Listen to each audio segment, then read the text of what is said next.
নিয়ে আসছে, ঠিক আছে, কিন্তু আমার তো গার্লফ্রেন্ড নাই। এই পার্কে আমি একা আসছি। যদি গার্লফ্রেন্ড থাকতো তাহলে এগুলো অর্ডার দিতে পারতাম, ঠিক আছে। গার্লফ্রেন্ডে অর্ডার দিয়ে লাভ আছে? কি করছো ছোট ভাই? এখন গার্লফ্রেন্ড পাওয়া যাবে একটা? হ্যাঁ,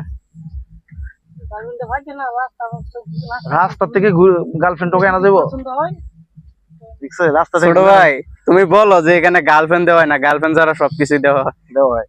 এটা নিয়েছে, এটা যদি আমার গার্লফ্রেন্ড থাকতো তাহলে হয়তো অর্ডার করতে পারতাম। গার্লফ্রেন্ড ছাড়া অনেকজন খায়, আমি তো গার্লফ্রেন্ড ছাড়া খাইতে পারি না, নামে না, পেটে যায় না তো, গার্লফ্রেন্ড বকতো আমি। যাই হোক এমনি এই যে বুড়া বয়সটা হয়েছে এরপরে তো একটা গার্লফ্রেন্ড বানাই পারে না।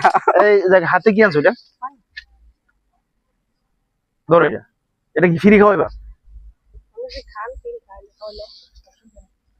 দেখছো ছোট ভাই, এই পানিটা সে ফ্রি খাওয়াইবে। আচ্ছা বোতলটা কত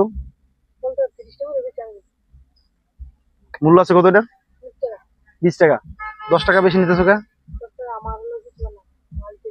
আমি তো তোমার টিকিট কেটে ঢুকছি, টিকিট কেটে ঢুকছি, তা তুমি 10 টাকা বেশি নিবা কে? 20 টাকা করে, 20 টাকাই নাও। যাক অবশেষে, ও কথা বুঝে দিতেছে না, কত অবশেষে গার্লফ্রেন্ড নাই দেখা অর্ডার দিতে পারলাম না। যেহেতু পার্কে ঘুরতেছি, পানি পিপাসা লাগছে, পানি তো খাইতে হবে অবশ্যই, একটা পানির বোতলেই নিলাম। তা কত? 20 টাকা না? তা ছোট ভাই আমার থেকে 20 টাকাই নিছে, ঠিক আছে। তোমার ওয়েদার ডিমান্ড মাগদি আছে তোমার কাছে?